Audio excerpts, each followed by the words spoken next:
Hello there, my name's Chris Dangerfield and I found a channel on YouTube called Marxism Today. Yeah, really. And I managed to find this video that they uploaded just 3 weeks ago called Art and the Masses. So we're going to watch that. It's quite a long video. We probably won't watch all of it. I haven't seen this. We'll be enjoying it together. Don't hit like, don't smash anything, don't do it. Just enjoy the video. Roll VT. As a pretty cool guy once said, in the world today... Straight away, as a pretty cool guy just said. Now, she could be digging this fella out, because if you don't know, that's your friend of mine, Chairman Mao. A pretty cool guy. Anyway, let's see what this pretty cool guy said. There he is standing in his kind of famous hands behind the back pose. Probably because they were covered in blood. Today, all culture, all literature, and art belong to definite classes and are geared to definite political lines. There is in fact no such thing as art for art's sake. Art that stands above classes. Art that is detached from or independent of politics. Proletarian literature and art are part of the whole proletarian revolutionary cause. They are, as Lenin said, cogs and wheels in the whole revolutionary machine.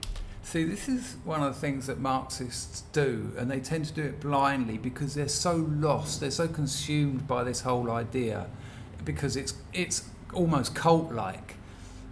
Yes, I agree. Everything a pretty cool guy said then is true. If you choose to look at said art and literature through that lens, if you're going to impose that mean of production and mean of consumption on that piece of work, then sure, it's going to reflect that. It's going to reflect what you've thrown onto it. Imagine if you chose to look at a piece of work through a determinist lens. Is that going to involve class politics? Or is it going to be about how determinism works and the lack of choice, or what choice actually means? Exactly. So when we analyse something, we've got to be aware of how analysis in any form changes to an extent the object you're looking at. These people, they refuse to accept that. It just is. Why? Because it's the truth. Why? Because Marx was right. This is true. Every form of art has a class base to it. It originated from a certain class, and today reflects the class interests of either the exploiters or the exploited, the bourgeoisie, the petty bourgeoisie, or the proletarian class. Right, so if you don't know, the bourgeoisie, that's the ruling class. That's the likes of the aristocracy, your oligarchs, etc., landowners, and the petty bourgeoisie, which remains one of the funniest strange disses of the history of political theory. The petty bourgeoisie, that's sort of like the managerial class. They kind of do the donkey work of the legit, the kosher, bourgeoisie, and then at the very bottom you've got the lumpen proletariat, the workers, and of course the workers are going to rise up because people are going to make sure that their literature and art understands its class origins, and they are going to divide all that wealth and divide all the work and divide all the decision making, and it's going to be a utopia. There's a few examples historically where people have tried to do that, and it just ended in torture, famine, murder, and absolute chaos. Art in every form, paintings, literature, song, and dance, is a reflection of class society in some way, serving as a superstructural mirror to the economic base. Knowing this, the job of the Marxist is to utilize art as a means to propagate our line, furthering the class struggle worldwide. Or, as Mao insisted, our purpose is to ensure that literature and art fit well into the whole revolutionary machine as a component part, that they operate as powerful weapons for uniting and educating the people and for attacking and destroying the enemy, and that they help the people fight the enemy with one heart and one mind. Of course, making art part of the whole Borg art. revolutionary machine in a country with a small or virtually non-existent communist movement rather than one with a large and strong one is a challenge, to say the least. But it's making that happen in a country with an almost non-existent Marxist base is quite tricky. Well, let's see how she's going to get around that. I mean, this could be one of the most important videos on YouTube ever. The uprising of the the Spanish neo-commies. Certainly not impossible. In fact, the way in which that can successfully take place on the local, on-the-ground organizing level depends on you conducting a social investigation and class analysis of the culture resulting from the material conditions of the proletariat which you seek to revolutionize. Now, I am a student of Marxism, Leninism, Maoism myself, with emphasis on student, and thus can be wrong, and I'm always open to criticism when I am. But let's have it right here. She's not a student. She may well be learning something, but she's not studying Marx, Lenin et al. Without a doubt, she's a believer. She believes in it. She's not learning it to perhaps understand why it has continually failed, why wherever it's been tried, and it's certainly been tried, it's got a massive pile of dead or suffering bodies in its wake. No, she's a believer, and she's learning the shtick so that she can propagandize people. She's already admitted to that. That's what she wants to do. She wants to recruit people. What she really wants to do is tell people what to do, control and lead them. But, however, for the time being, she can sit in her delusion because it's not going to happen again. from what I understand of this, the TLDR seems to be that you should probably lean more towards using forms of art popular amongst the masses you seek to propagate to, in order to form a mass base. So you're gonna the people at Marxism Today are going to be putting out Taylor Swift records. Using forms of art more popular amongst, I don't know, the bourgeoisie, considering that people we seek to mobilize to see their class interests fulfilled through revolution are proletarian people and not the bourgeoisie. You get what I'm saying? Furthermore, we should be aware of what forms of art are popular with this specific... Only a couple of years ago, the left would have said that was cultural appropriation because they're dancing at what I'm assuming is some kind of leftist festival in Spain. It's all right, the greater good and all that. Specific and particular proletarians amongst us, which we are able to propagate. Oh man, it's a cliche in rehabs. To see the Marxists dragging that out, usually they're pretty convincing in their bullshit, but that just shows this thing's age. I'm putting her about 19 now. Any older than that and using the assuming makes an ass of you and me. There's no excuses for that. Due to physical proximity and not based on national and international generalizations of what we think a proletarian would respond to. Again, this is where Sika comes into play, especially when understanding the proletarian culture of your localized working class. Is your art and literature reflecting the localized struggle of the proletariat which you seek to organize, thus helping you accumulate a mass base that allows you to form a mass line based on their interests? Now, listening to that, you'd make an ass out of you and me if you thought these people might go round to local working men's bars and the like to find out what music and art they liked, make a list of it, collate that list and work from there. And you'd be right. It's that pathetic. It's that embarrassing. That's what they do. I've been there.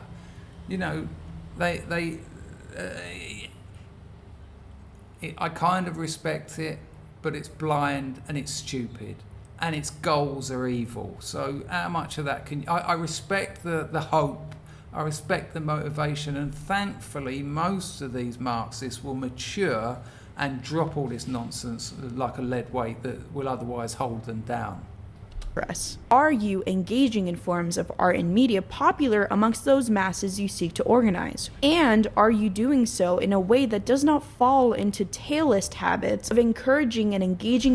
Taylism, being accused of being a tailist is an oft-used Marxist dig, and it means that you're jumping on the revolutionary bandwagon. So some kind of social event occurs involving some sort of populist uprising, then you make your organisation and try and get them on your side. You're on the tailwind of events rather than as your Lenins and your Maos and your Marx and all that. No, you've got to be leaders. You've got to show the work, the lumpen proletariat, the idiots, the stupid people. You've got to show them how to rise up and, we can all dance to utopia.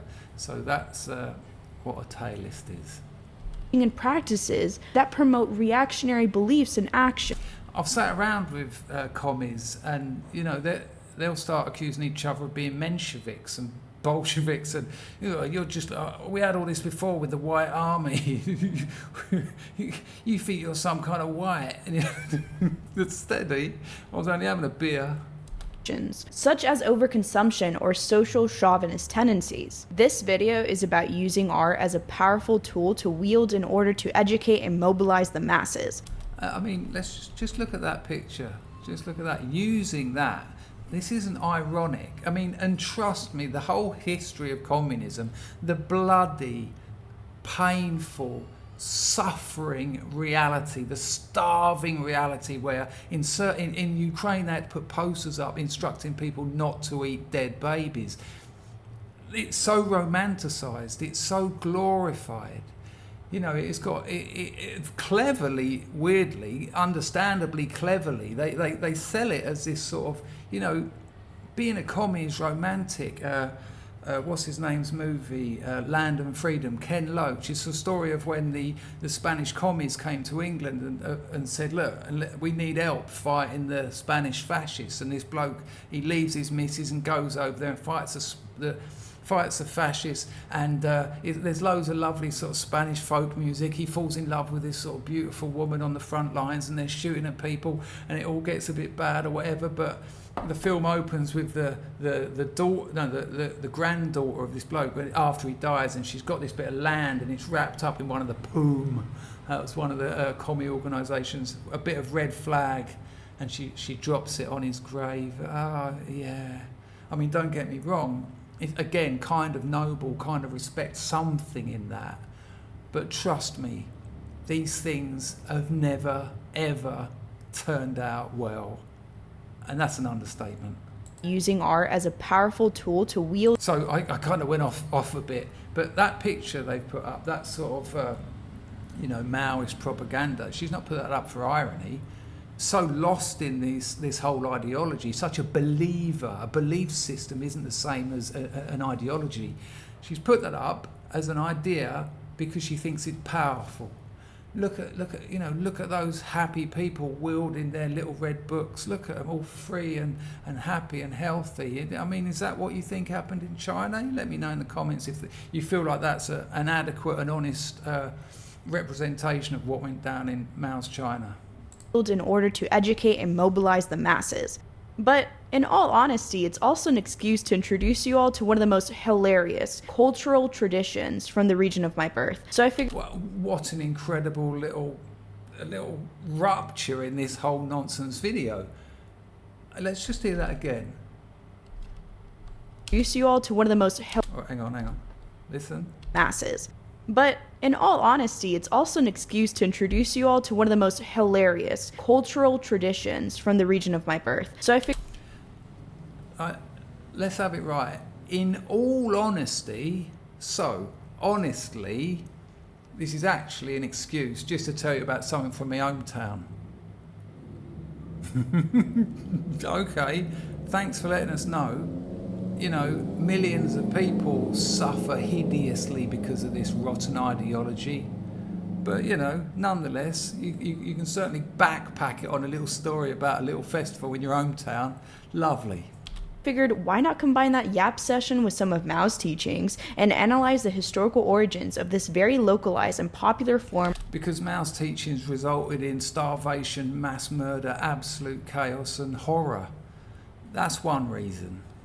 Of proletarian art that is used to this day to propagate political lines in an iconically satirical fashion. So that's what I've cooked for you today.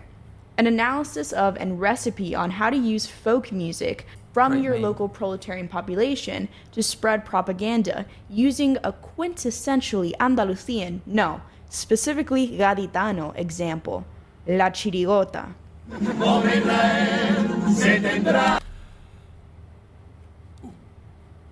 That's a bit awkward. Okay.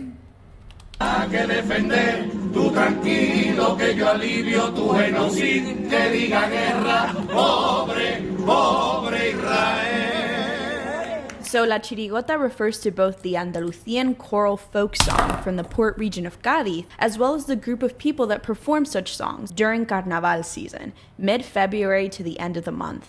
Chirigotas are usually made up of a group of 7 to 12 people singing in different voices, accompanied by kazoos, guitars, una caja, and other simple instruments. It's also the tradition of chirigotas to dress up in a satirical costume as a new theme every year, naming their group something witty and creating 30 minutes to an hour of songs to perform during Carnaval. Within this... Right, I get it. So if we think of the English version of such Carnaval, Marxists go and find some Morris dancers and spread the good news of Das Kapital. Is that what she's talking about? Maybe go and find those people who do those reenactments of medieval battles, and while you're here, comrade, I want to tell you a story about freedom and no private property and starvation and no markets to allow us to understand the value of our resources and therefore stopping us from being able to plan long term. Well, that doesn't sound good.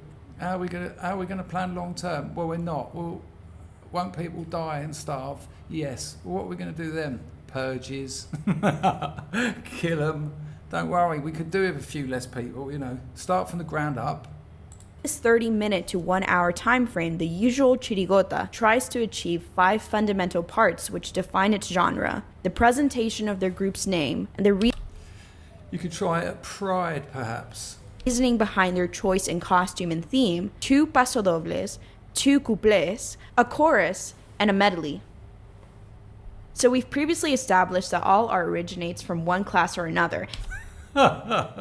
Established is quite the claim, considering the evidence. And it just so happens that La Chirigota originated in the 19th century as informal street groups of proletarian people mocking the bourgeois class and speaking out against oppression through humor and, more specifically, a great book, actually, Rabelais and the History of Laughter by Bakhtin. It's a great history of the European festival tradition, where working people, without a doubt, were given set times, 1 or 2 weeks, here and there, to have these festivals. There was a lot of drinking, a lot of puking, a lot of nudity, much like a latter day Glastonbury, and but without the bands and that. And that it was accepted that you could mock the state, you could mock the aristocracy and the clergy. Was it Marxist? They'll claim it. They claim everything. Ask a Marxist what political ideology Jesus was, and I'm not joking. Apparently, he was the first socialist. Well, I guess he died for our sins, so... Vol VT, let's see the funny dancers. Satire. However, of course, the origin of an art does not mean that it's still purely proletarian in its current form. I don't know about y'all, but we live in a material world, and I am a dialectical girl, so let's not... Cringe. Not forget dialectics, for many genres of music emerge from proletarian... If you don't know, so you've got the Socratic dialectic based on contradiction of ideas, and there's a dominant contradiction. When you resolve it, the idea moves forward. Hegel kind of developed it a bit. Marx took Hegel's dialectic and applied it to class struggle. Marxists will tell you that because capitalism is inherently contradictory, that contradiction is in all things. The world is upside down kind of attitude to things. It's another one of these. It's another one of these absolutes that keeps it simple, keeps it appearing clever, so that dullards and dolts can also appear clever. marginalized people, and originally reflected their struggles and interests, and then were adopted and neutralized by the ruling class. You can probably think of 50 examples of this off the top of your head, but let's stay on topic here. In the case of Chirigotas today, rather than in the past, you can first begin to distinguish its class lines by its Marxism Today, people. Legal or illegal status. However, this is not a perfect rule. There are some illegal chirigotas run by petty bourgeois reactionaries, and legal chirigotas, who are generally proletarian in essence, yet run a greater risk of co-optation and defanging due to their legal status. But anyway, we're getting really ahead of ourselves right now. Legal chirigotas, or las legales, are defined as legal because they are officially recognized by the local government due to their compliance to the rules of the Carnaval of Cádiz, and thus get to compete on the prestigious stage of the Teatro de Falla, and even be sponsored by Spanish corporations.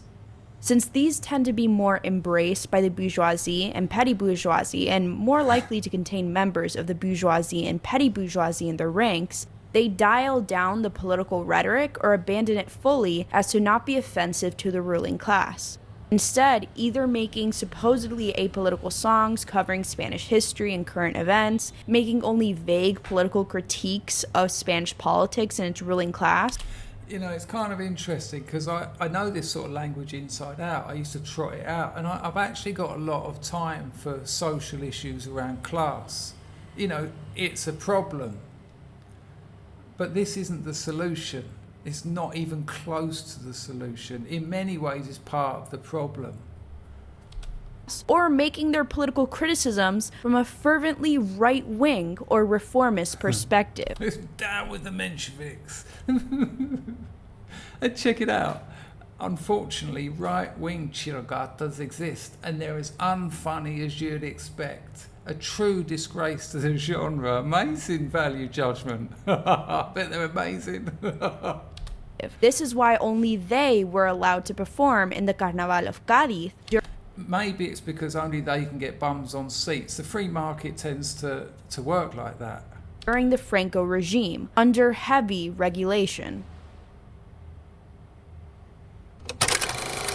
The illegal chirigotas, las ilegales, las chirigotas callejeras, or street chirigotas, whatever you want to call them, are chirigotas that do not operate within the legal confines and recognitions of the Carnaval of Cádiz.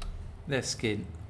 These chirigotas were first defined as illegal during the Franco dictatorship, since they performed on the streets despite the regulations set in place by the local government in Cádiz and central government in Madrid. Since then, they have performed in alleyways, steps, bars, and underground chirigota clubs. Now, out of nostalgia for a different time, they're not illegal anymore. They're not illegal, but they like to dine out on that kind of, fight. While these illegal chirigotas are generally characterized by their proletarian class makeup and for their more brazen political commentary, we must remember that the masses of proletarian people are not all revolutionaries, and if they were, we would not be living under class society anymore. As Araling Activista, or ARAC, outlines, we can divide masses into three parts: the advanced, the middle, and the backward. The advanced ranks of the masses have a clear understanding of their basic conditions and are ready to struggle to change it. The backward part of the masses, meanwhile, can be easily influenced by backward ways of thinking and may be resistant to struggle or change. The middle part, meanwhile, may understand the need for change. And this is the sort of the simplism of these kind of ideas. You can divide the masses into three parts. Advanced, what was it? Advanced, backward, and middle. Can you though? Can you really do that? Or again, are you just? I mean, it's simplified for idiots to understand and embrace, which is what they do. But are reluctant and hesitant to move for action. We can similarly. I mean, can you even really talk about the masses? Can anyone want to give a go at defining the masses? See that there are chirigotas callejeras that are made up of backwards, advanced, and middle masses. I'd love to see her talk to them like that. You know, there's backwards ones here as well. You ain't got a clue, mate. You don't know your own situation. You're stupid. Those capitalists have made you stupid. Regardless, las ilegales or las callejeras are extremely popular amongst the people of Cádiz and are considered to be the real chirigotas that stay true to their proletarian origins. This popularity has caused the Spanish and Andalusian bourgeoisie to relax their restrictions and the real Morris dancers, English people. Repression against them after the end of the Franco dictatorship for fear of upsetting the masses. I'll tell you what, man, drag queen story times got well out of hand in Spain. Important context. Right after the supposed democratic transition in Spain came the mass movement for autonomy for Andalusia as a region, whose cultural practices and identity underwent an attempted Castilianization by the Franco dictatorship, in many ways similar to Catalonia and Euskadi. After autonomy was achieved, Andalusian pride and nationalism was more widely accepted by the authorities, and thus expressions of our culture, such as las chirigotas callejeras, began to be embraced rather than repressed. Good old nationalism.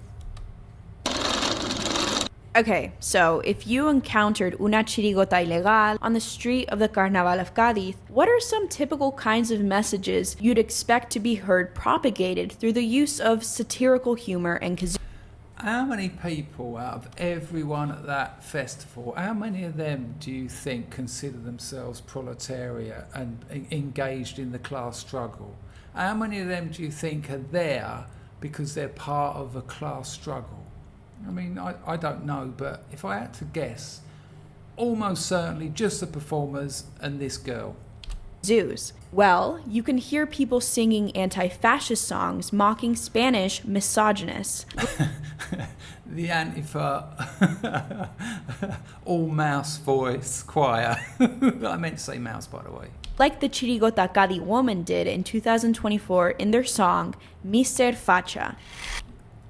Hold on to your ribs, people, because this is going to be hilarious. Ay, mira, por ahí llega Mr. Facha. Mira, te pongo lo de siempre, Mr. Facha. Es bonito de menú infantil. Unos nuggets, un Happy Meal, un zumito. Mr. Facha es especial, un globito. Lo tenemos que integrar. Mr. Facha se sienta a comer y le dejo colorear salvamantel. Ha pedido queso y mostaza y está pintando banderita en todas las tazas. Mr. Facha es adorable y es la caña porque viene a punto de defender España. Ha aprendido la palabra independencia. Did you see that? The way they sort of went like a sort of an ironic kind of proud to be Spanish sort of thing, because that's awful. We don't want that sort of behaviour. Don't want people being proud of their nation. Take the piss out of it, ridicule that sort of stuff. Crack on.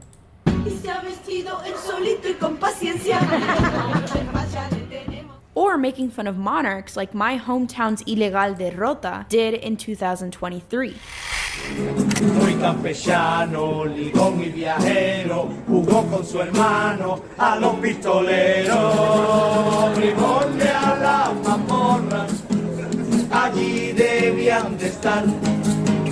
Se ha ido pa' Abu Dhabi, pa' no tributar.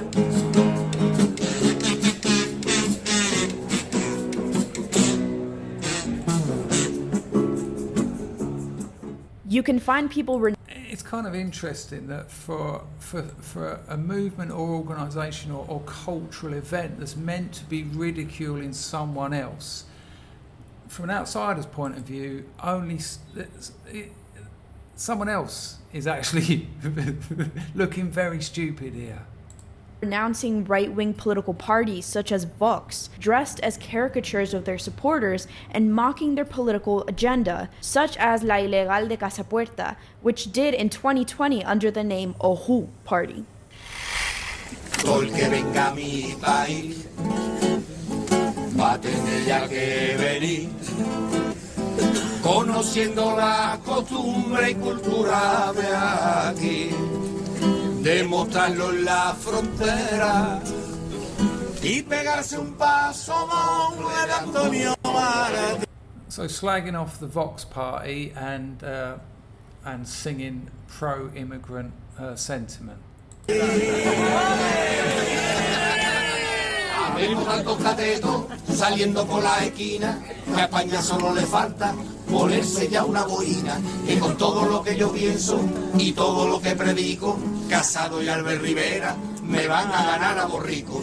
Mujeres en pie de guerra, mariquitas desatados, con lo bien que estaba esto, todo atado y bien atado. Venimos a la reconquista montado como los comanches, al trote detrás del himno de Marta Sánchez.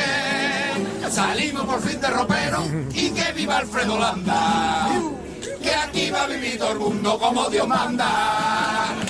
More anti-Spanish sentiment, which is kind of embarrassing and unpleasant, but that's what Marxism Today is. Not the channel Marxism Today, which is as well, but the idea of Marxism Today. Aquí va a vivir todo el mundo como Dios manda, que aquí va a vivir todo el mundo como Dios manda. And of course, I'd be remiss to not mention my favorite chirigota of all time, La Chirigota del Airón, which in 2020 dropped the most legendary diss track against right-wing proletarians called Los Masoquistas. In this chirigota, they viciously critique those part of the proletarian class who defend the interests of the bourgeoisie as masochists, dressed. They're the people that they would shoot. When I was at one of the art colleges I was at, I had a friend and he was caught up in all this bullshit. And another friend said to him, yeah, but hang on, let me just work this out. So if you actually seized the reins of power and you wanted to put this communist revolution through and, you know, take my things off me and my house off of me and make me do what you wanted me to do, if I didn't want to do that, what would you do? To his own friend he said that, and the other friend said, I'd shoot you. He said that. He outright said he'd shoot him. And as surprising and awful as that is, I've heard so much like that, so much of that sentiment. And I'll tell you why, because even when you talk about the millions who were starved, the millions who were tortured, the purges, even in what happened in Pol Pot's Khmer Rouge, people, they don't like talking about it. They like to put it to one side, but without a doubt, they know all that happened.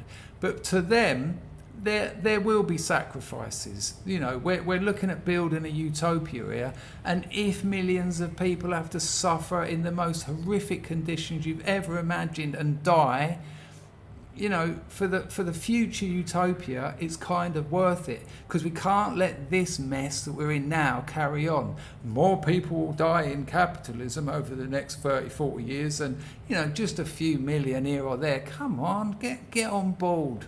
Kill people, you know. As construction workers in BDSM articles. You know what? Let me just show you. Conciencia de clase, díselo. Perro flauta que yo no tengo. No es verdad, solo que la clase que defiendo no es la mía. Dame un poco más. No es por ignorancia ni miedo, enteraos ya que me encanta sufrir y pasarlo mal. Por ejemplo, odio al pueblo catalán, pero nunca los voy a dejar marchar. Quiero derechitas que no sean cobardes, con mano dura, menos con el fraude, y cobrar en vez de cobrar, currar por la experiencia de ayunar. Y que al rey se le permita todo, y si hay derecho de pernada me ofrezco yo que salario mínimo me bajéis o congeléis y me lo... It's literally the Bee Gees. Descongeléis cuando lo haga Walt Disney. No quiero nada libre, solo el despido libre, pero soy liberal, y si muy liberal. Pero no en el sexo, a mí no me va eso, soy muy tradicional, misionero nada más. Soy liberal, neoliberal, neoliberal como tal. Like Trump, you know, this is a simulation of political resistance. This is a simulation of an uprising. You know, it's tolerated because it does nothing. Thankfully, does nothing. You know, it's funny the way they're talking about right-wing people as if, you know, they're deluded and they're lost. They don't understand their position in society. Thankfully, that's exactly where these absolute lunatics are. Because trust me, if they get their way, well, we know what happens. It happens every single time. But obviously, it's never communism, because that wasn't real communism. Tantos derechos ni sindicatos, no existen ya trabajadores de verdad. Yo me refiero al que había antes con alegría, sin un desplante, que estaba en Auschwitz, ese sí que era ejemplar. Maroto, qué frío más bueno pasó en la moto. ¡Guapa! Yo barro el polvo que tengo asma. Cari, hola de que vete a tu país, dame miel para usted y ese adoquín, porque lo que no puedo consentir es que tú sufras antes que los de aquí. Ay, ay, ay, el Mena, yo no es que sea racista ni sea fascista, pero salta a la vista que tu papá terrorista. No, no, no, no quiero que juegues en mi parque. Dice Abascal que hay que deportarte, a menos que marque 10 goles con el Madrid. Ay, ay, ay. Knowing that this form of proletarian art is popular amongst the masses, especially because of their humorous criticisms of the ruling class, how can we as Marxists... Is it really popular among the working classes, though, or is it just a week-long festival in your hometown? Come on, grow up. And thankfully, hopefully she will, and this will all be an embarrassing and far distant memory for her and everyone else. Marxists use it to advance our line. In the talks at the Yenin Forum on Literature and Art, Chairman Mao said, "Our purpose is to ensure that literature and art fit well into the whole revolutionary machine as a..." Do you know what happened in China? Do you know what people went through? Do you know what families went through? Children? Do you know about the millions of people who starved? This kind of cool guy, that's on him. That's on him. And if you support him, it's on you.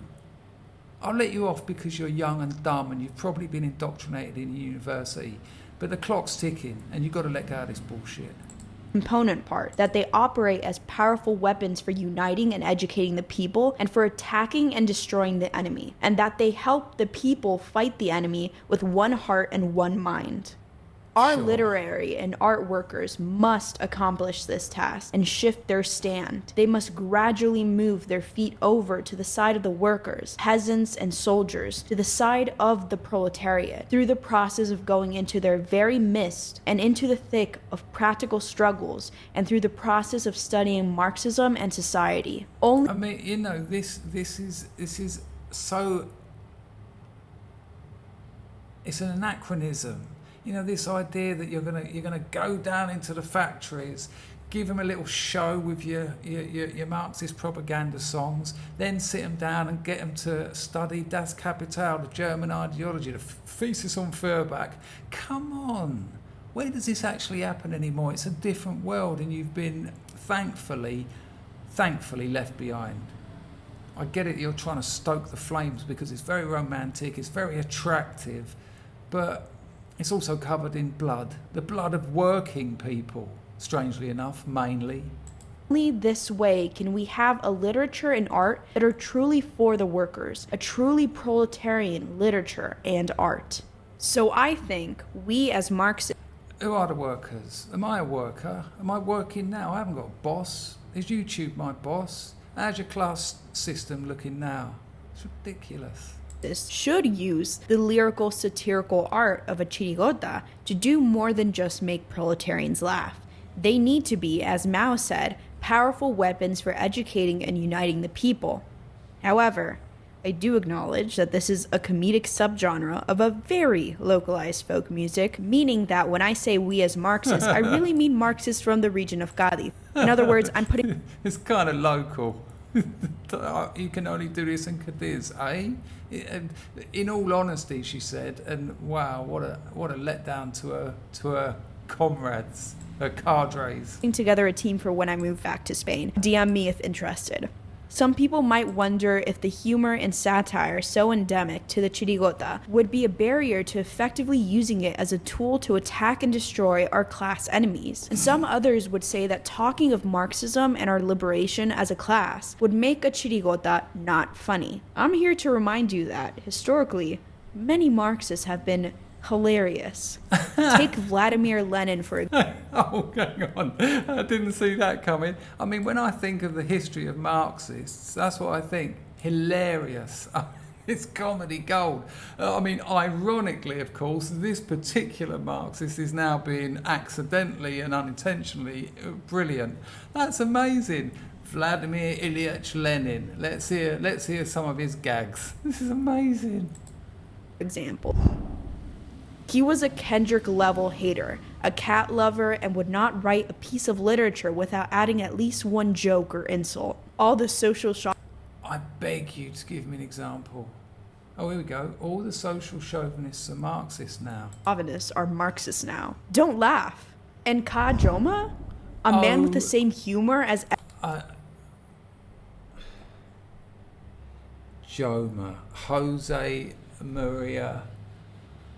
Oh, what's his last name? This was the Filipino Marxist revolutionary, all about the agrarian revolution. Decided to concentrate on people away from cities because he thought that this agrarian revolution would work, and once they had the power they'd start in the cities. No, because the Filipino state couldn't really control such a massive land mass, couldn't really control the peasants or whatever, and there wasn't a lot there to do much with. Kind of exciting, all the peasants sort of jumped on board, they stole land off of people, divided it up amongst peasants, everyone was happy, lovely. And guess what happened? Unsurprisingly, they all got paranoid at the top and thought that there were whites operating in their ranks, and they started the purges, and loads of people got tortured, loads of people got murdered. His group, what is it? There's an armed wing that's still going, NFA or something, NTA, I can't remember. But to talk about this man as a funny bloke, and without a doubt she knows what happened under his organisation.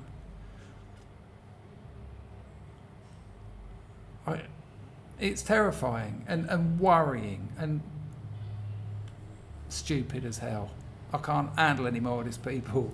Let me know your thoughts about these sprightly young Marxists and their funny little songs. Ta-da!